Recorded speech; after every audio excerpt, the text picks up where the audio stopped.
है हमारा बेटा और बेटी आगे जाए, अधिकारी बने, नौकरी ले, उसके लिए जो आरक्षण व्यवस्था में त्रुटि थी, इन्होंने किस तरीके से राजस्थान के पूरे में घूम घूम करके इन होनहार युवाओं के लिए आवाज उठा करके उनको सरकार को आखिर में झुका दिया कि नहीं, ये हमारी गलती, पिछले साल में बीजेपी भारतीय जनता पार्टी के समय में गलती हुई है, इसको त्रुटि को सुधारो और सुधारो जिसके कारण से हुआ।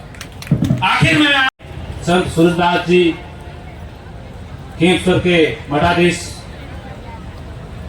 बाईटू प्रधान साहब, एक महाराम जी लेगा साहब, रशीदा बानो जी, आज जिस कॉलेज का शिलान्यास हो रहा है उसके डीन साहब, मंच पे विराजमान तमाम जनप्रतिनिधिगण, मेरे सामने विराजमान बुजुर्गगण, मेरे सामने बैठी मातृशक्ति और यहाँ बाड़मेर जिले से आए हुए मीडिया बंधुओं और मेरे युवा साथियों, सबसे पहले मैं मेरी ओर से आप सबको इस शिलान्यास प्रोग्राम में जो महाविद्यालय की और तहसील की सौगात दी है, आप सबको बहुत बहुत बधाई। आप यहाँ सुबह से बैठे हैं इस बात के लिए कि जो अपने बीच में अपने नेता आज से ठीक 4.5 साल पहले आपके मतदान के द्वारा, आपके मताधिकार प्रयोग के द्वारा आप लोगों ने चुना, आपके जो अधिकार दिया गया था, आपने उन अधिकारों का उपयोग सही तरीके से किस तरीके से करे वो आपने अपनी आंखों से देखा है। अभी जो इस तरीके से महाविद्यालय का शिक्षा के बारे में, जैसे मेरे से पूर्व श्रीमती विजय रशीदा जी ने बताया कि भाई तू आगे बढ़ेगा, बढ़ेगा कैसा, तो पढ़ेगा तो ही आगे बढ़ेगा, पर वास्तव में इसी का उदाहरण है कृषि महाविद्यालय। अपन लोग जो मेरे सामने बैठे हैं बुजुर्गगण, कृषि से वाकिफ है सब लोग, लेकिन आज आधुनिक तरीके से किस टेक्नोलॉजी के साथ में कृषि को अपना आगे बढ़ा सकते हैं। जो मेरे सामने बैठे हुए नन्हे युवा इस महाविद्यालय के छात्र बैठे हैं, वो लोग यहाँ आके इनको मौका मिला है पढ़ने का और वो बात अपने को आगे सिखाएंगे कि अपने टेक्नोलॉजी को आगे ले जाकर कैसे बढ़ाना है, कैसे बढ़ाना है, इनके माध्यम से, अपने खेतों के माध्यम से अपन लोगों को बताएंगे। आज इसी मंच से बताया गया था कि ये भीमडा के अंदर एक किसान जो किस प्रकार से कॉमर्शियल खेती कर रहे हैं, वैसे ही ये लोग होनहार बैठे हैं, वो लोग अपने को आगे बताएंगे अपन लोग आगे खेती में कैसे आगे बढ़े, कैसे जाए। मेरे से पूर्व वक्ताओं ने आप लोगों को आपके जनप्रतिनिधि, आपके लाडले के बारे में बताया कि आपने जिस तरीके से भरोसा एमपी बना के किया, एमएलए बना के किया, उन लोगों ने किस तरीके से आपके बीच में कंधे से कंधा मिला के कार्य किया। जो मेरे से पूर्व वक्ता ने बताया कि आप लोगों के बीच में, अपन लोगों के बीच में कोरोना जैसी महामारी से पहले टिड्डी का मामला आया था, तो यहाँ ने पूरे राजस्थान में वो एक अनूठा प्रयोग करके बताया कि रात्रि में किसानों के माध्यम से किस तरीके से किसान खुद ट्रैक्टर से टिड्डी को मार सकते हैं और उस साथ में रख किया। वैसा ही उन्होंने काम कोरोना के काल में, वो वक्त था जहां पर एक भाई भाई के पास नहीं जा रहा था, एक बेटा है मां के पास नहीं जा रहा था कि उसको बीमारी हो जाएगी और मर जाएंगे। ऐसे वक्त में हॉस्पिटलों में दो लोगों के साथ में, डॉक्टरों के साथ में, कंपाउंडरों के साथ में कंधे से कंधा मिलाकर के काम कर रहे थे, वो है हरीश चौधरी जो आपके मताधिकार का प्रयोग करता है। आप लोगों ने वो ताकत दी गई थी, आप लोगों की ताकत का वो सही उपयोग कर रहे थे कोरोना के काल में। आप जब हॉस्पिटल गए थे, एग्जाम्पल बताता हूँ, वो क्या मैं खुद था, मैं और हरीश जी हॉस्पिटल में गए थे कलेक्टर साहब के साथ में। जब राउंड मार के हॉस्पिटल से बाहर आए तो मुझे भी लगा कि श्वास में मुझे कठिनाई होती है, कठिनाई हो रही है, ये बैम था। तो ऐसी परिस्थिति में उन्होंने ऐसा काम किया।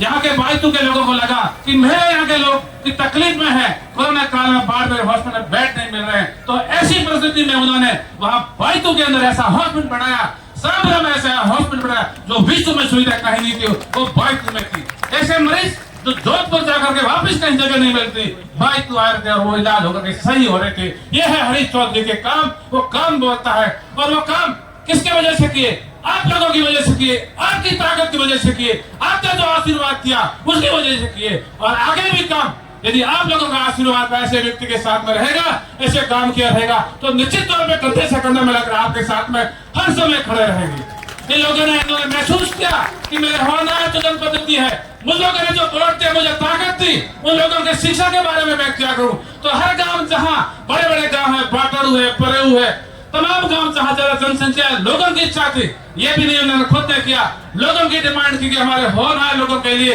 अंग्रेजी माध्यम के विद्यालय होना चाहिए, तो उन्होंने अंग्रेजी माध्यम के विद्यालय करे। जहां उनको लगा, आप लोगों ने कहा कि हमारे क्षेत्र में कॉलेज होना चाहिए, तो उन्होंने कॉलेज करे। हर क्षेत्र में, हर तहसील में आप कहीं भी उठा करके देख लो कॉलेज की। यहाँ बाटोल एरिया के लिए जहाँ 13 पंचायत है, उन लोगों ने हरीश जी से मिलकर कहा, हरीश जी हम लोग आपके यहाँ, आपके नेतृत्व के अंदर यहाँ जी रहे हैं, आराम से कर रहे हैं, आप लोगों के आशीर्वाद हमने दिया, हमारे साथ में एक अन्याय नहीं होना चाहिए। हरीश ने क्या, इसके लिए हरीश ने बकायदा बाइटू में सब लोगों को, जनप्रतिनिधियों को बुलाया, प्रधान साहब थे, उसमें मुझे भी मौका दिया गया। तो आप सबने ये कहा कि हम लोग बाढ़ में रहना चाहते हैं, तो आपकी भावना का आदर करते हुए, आपकी दी हुई ताकत का उपयोग करते हुए उन्होंने यहाँ तहसील बनाई और आपकी भावना के अनुसार बाहर में गए। आप लोगों की ताकत के कारण से उन्होंने सैकड़ों की संख्या में राजस्थान में रेवेन्यू विलेज बनाए, उसमें बाड़मेर का भी है, और सच जाता रेवेन्यू विलेज बने हैं तो आपके अपने बाइटू विधानसभा में पड़े हैं। उसका क्या फायदा हुआ? उसका फायदा यह हुआ कि 1000 किलोमीटर बाइटू विधानसभा में रोड बनेगी, 1000 किलोमीटर, जो दूसरे तरीके से एमएलए को मिली, उसके अलावा 1000 किलोमीटर मिली। आपके ताकत, आपकी शक्ति के कारण से ही आप के लोगों के लिए काम कर रहे हैं। तो आप लोग जो मात्र शक्ति है, जो बुजुर्ग बैठे हैं और मेरे युवा साथी बैठे हैं, युवा साथियों के बारे में भाई राजेंद्र ने, लक्ष्मण ने, तमाम लोगों ने आपको बता दी किस तरीके से जो विद्यार्थी आप लोग जो बैठे हैं, आप लोग, आपकी मंशा है हमारा बेटा और बेटी आगे जाए, अधिकारी बने, नौकरी ले, उसके लिए जो आरक्षण व्यवस्था में त्रुटि थी, इन्होंने किस तरीके से राजस्थान के पूरे में घूम घूम करके इन होनहार युवाओं के लिए आवाज उठा करके उनको सरकार को आखिर में झुका दिया कि नहीं, ये हमारी गलती, पिछले साल में बीजेपी भारतीय जनता पार्टी के समय में गलती हुई है, इसको त्रुटि को सुधारो और सुधारो जिसके कारण से हुआ।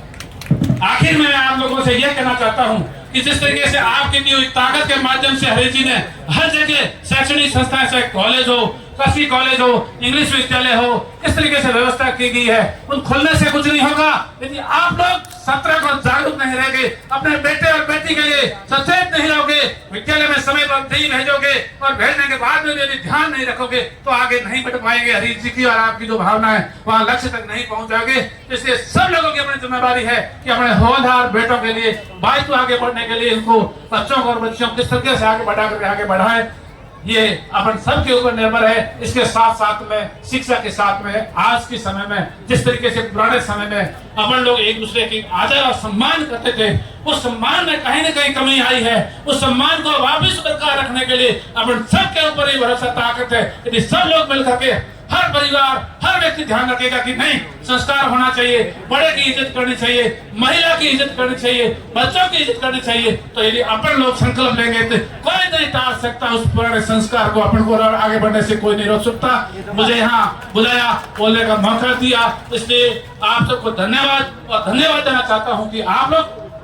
बड़ी भारी संख्या में मन से, दिल से यहाँ आए हो और जिस उद्देश्य के लिए आप आए हो, हरीश जी को आशीर्वाद देने के लिए आए हो, इसी तरीके से आप लोगों का आशीर्वाद हरीश चौधरी पे बना रहे। धन्यवाद और धन्यवाद देना चाहता हूँ बाद में जगह जगह से आए पत्रकार बंधुओं, मीडिया, आपको भी धन्यवाद देना चाहता हूँ कि आप लोग ऐसी हर परिस्थिति में आप लोग जनता के मुद्दे और बात रखते हो। और मैं एक बार पुनः